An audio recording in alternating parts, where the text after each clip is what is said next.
Praise the Lord, জয় যিশু। খ্রিস্টতে আমার ভাই বোনের ঈশ্বরের সন্তান যিশু বলছেন, আসলে আমরা কি নিয়ে গর্ব করি এবং কি নিয়ে আমাদের গর্ব করা উচিত। আসলে আমি জীবনে অনেক সাকসেস, আমার শরীরের গঠন ভালো, শরীরের অনেক শক্তি আছে, তা নিয়ে গর্ব করা।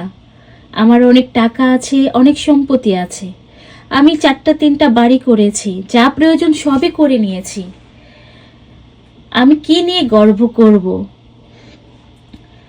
আসলে কি নিয়ে গর্ব করা উচিত? আমরা সবসময় গর্ব করেই থাকি আমাদের নিজেদের প্রয়োজন নিয়ে, যা কিছু আমরা চাই এবং তা আমরা পাওয়ার জন্য চেষ্টা করি, আর পেয়ে গেলেই আমরা তা নিয়ে গর্ব, গৌরব এবং আনন্দে থাকতে শুরু করি। আসলে প্রাকৃতিক বুদ্ধি প্রজ্ঞা আমাদের কি বলেন, প্রভু কোন দিকে যেতে বলেন? আমরা কি সব সময় প্রাইমারি স্কুলে পড়াশোনা করব? আমরা কি হাই স্কুল থেকে কলেজে যেতে চাই না? যিশু তো বললেন, আমার সন্তান, তুমি কি নিয়ে গর্ব করতে চাও? আসলে তাই নিয়ে গর্ব করো যা তোমার করা উচিত। আসলে আমরা বাইবেল শুনি, যেরমিয়া 9:22 থেকে। প্রভু এই কথাই বলছেন, প্রজ্ঞাবান নিজের প্রজ্ঞায় গর্ব না করুক, বলবান তার বলে গর্ব না করুক, ধনবান তার গর্বে গর্ব না করুক। কিন্তু যে কেউ গর্ব করতে চায়, সে এতেই গর্ব করুক যে তার সুবুদ্ধি আছে ও সে আমাকে জানে। কেননা আমি প্রভু, যিনি কৃপার ন্যায় ও ধর্মময়তা অনুসারে পৃথিবীতে কাজ করেন। হ্যাঁ, এতেই আমি প্রীতি, প্রভুর উক্তি। খ্রিস্টতে আমার ভাই ও বোনেরা, আমরা কতজনে বলবো, হ্যাঁ প্রভু, আমি তোমাকে জানি এবং তাতেই আমি গর্ব করি। ঈশ্বর বলছেন, তাকে জানাই হলো প্রাকৃতিক প্রজ্ঞা। গর্ব করা হয়, তুমি করো। তুমি ঈশ্বরকে জানো, তাকে ভালোবাসো, তার কাছে আছো, তার সবকিছু বুঝতে পারো, তুমি তাতেই গর্ব করো। খ্রিস্টতে আমার ভাই বোন ঈশ্বরের সন্তান, এই দুনিয়াতে তুমি বিশ্বাসে স্থির না থাকলে তুমি দাঁড়িয়ে থাকতে পারবে না। তাই তোমাকে বিশ্বাসে স্থির থাকতে হবে।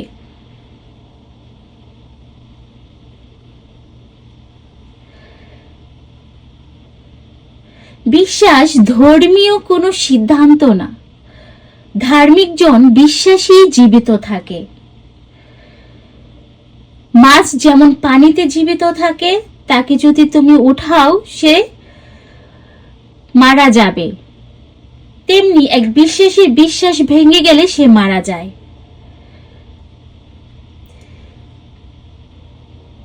বিশ্বাস ধর্মীয় কোনো নিয়ম না। আমাদের বিশ্বাসে স্থির থাকতে হবে। হ্যাঁ, আমরা বলতে পারি, আমি খ্রিস্টান, যিশুতে বিশ্বাস করি, আমি যিশুকে ভালোবাসি, তাকে আমার হৃদয় গ্রহণ করেছি, প্রেজ দ্য লর্ড। তুমি যিশুতে নতুন জীবন পেয়েছো, তোমাকে ধন্যবাদ ঈশ্বর তোমার জীবনে। কিন্তু আমাদের চিন্তা গ্রাজুয়েট হতে হবে। আমাদের চিন্তা গ্রাজুয়েট হতে হবে। কিভাবে? আমরা শুনি লোক 16:6 থেকে। প্রভু বললেন,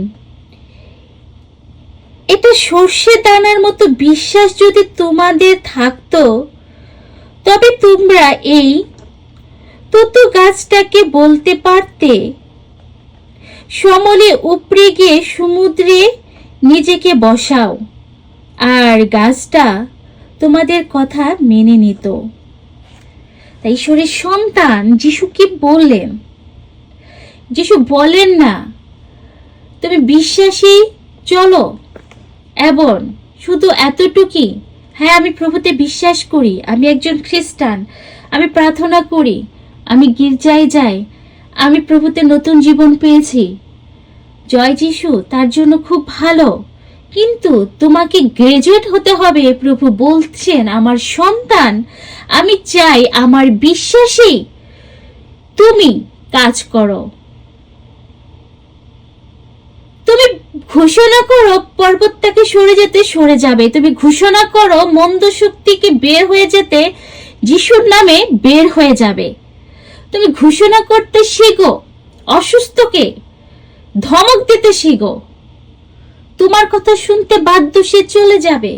কারণ যিশু চান তোমাকে ব্যবহার করতে, এবং তোমাকে এই অধিকার দিয়েছেন, এবং সে বিশ্বাস তোমাকে দিতে চান, যে বিশ্বাস ঈশ্বর তোমাকে দিতে চান, এবং তুমি সেই বিশ্বাসে কাজ করো।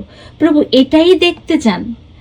এখন অনেকে বলে আমার জীবনে এমন কিছু কেউ করে রেখেছে যে আমার কখনো বিয়ে হবে না, আমার কখনো সুস্থ হব না, আমি কখনো চাকরি পাবো না। এখনো আমরা অবিশ্বাসের সাথে জড়ে আছি। কেন? কারণ আমাদের এই একটা সর্ষে দানার মতো বিশ্বাস যদি থাকতো। তাই যিশু বলছেন আমার সন্তান, আমার বিশ্বাস আমি তোমাকে দিতে চাই, এবং সেই বিশ্বাসে তুমি কাজ করো।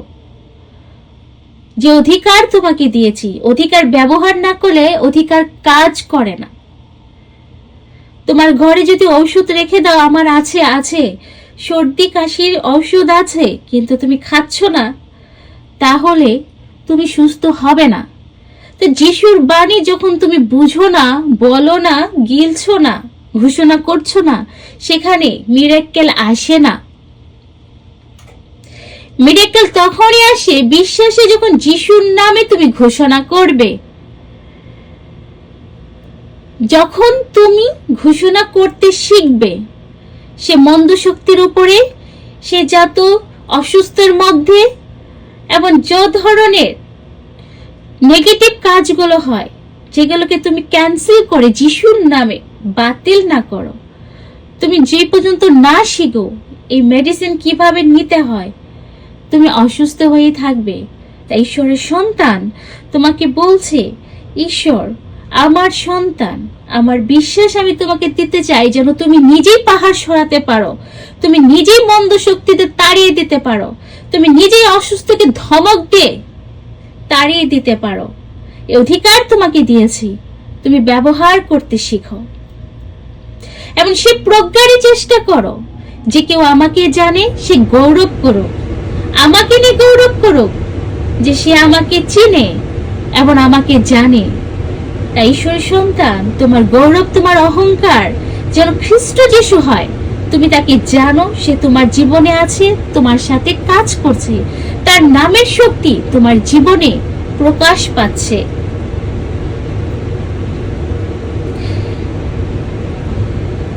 তাই ঈশ্বরের সন্তান, প্রভু বলছেন আর আমরা এভাবে থাকতে নেই। এই 2026 আমাদের জীবনে যেন ঈশ্বরের অনুগ্রহ প্রচুর ভাবে নেমে আসে, আমরা যেন শিখতে পারি কিভাবে আমরা ঈশ্বরের বাক্য আমাদের জীবনে চালিত থাকে, এবং সেই বাক্য বলে আমরা নিজেদের, অন্যদের নিরাময়ের দিকে নিয়ে আসতে পারি, এবং ঈশ্বরের রাস্তা দেখিয়ে দিতে পারি, তার সন্তানের জন্য যে রাস্তা দেখিয়েছেন। খ্রিস্টে আমার ভাই ও বোনেরা, আমরা যেন বলি না কেউ আমাদের কিছু করেছে, আমরা যেন বলি না আমরা আর উঠতে পারছি না, কোনো মন্দ শক্তি কাজ করছে। ঈশ্বরের সন্তানদের এই কথা মানায় না। তাই তার অধিকার ধরো এবং ব্যবহার করো, কারণ এই অধিকার তোমাকে দিয়েছে।